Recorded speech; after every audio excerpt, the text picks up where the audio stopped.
nationally. Nedetevik, BBC News, Orem, Utah. I spoke earlier to New York Times reporter Ken Bensinger, who covers media and politics for the paper. The American press has been covering this. It's a flurry of media coverage around this shooting over the past week.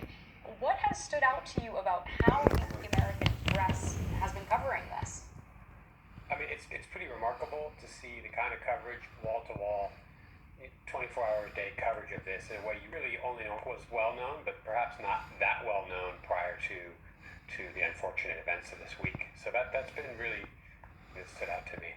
His supporters, and many of his non-supporters too, say that he was really instrumental in building a conservative movement. Been really outlet cover it all the time is really remarkable for someone who I think... Why is it so strange to see this amount of attention on the case?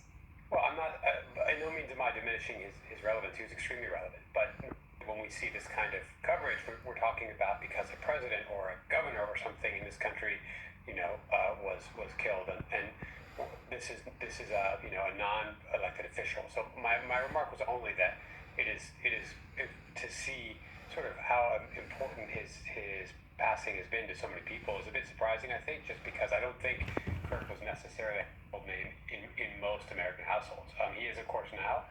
You can't go anywhere in the States now. Important his passing has been to so many people is a bit surprising, I think, just because I don't think, in that sense, it is a tribute to the incredible power he had. And I would go anywhere in the States now without hearing someone talking about Kirk and the movement that helped Donald Trump get reelected and has built a giant base of support for Yad.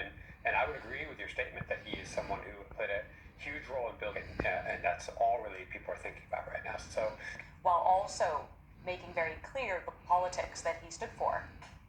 It's tricky because, there's a lot of people... On the one hand, condemned the untimely death of a young father. Charlie Kirk, of course, like anyone in any political movement, not everyone loved him, but now even those people are coming around to essentially talk about him in very, almost saintly terms. Someone who they saw as sort of the greatest figure of the movement and a darn near perfect sort of the greatest figure of the movement. And those people are coming around to essentially talk about him in very, almost saintly terms, down a bit, and a darn near perfect torch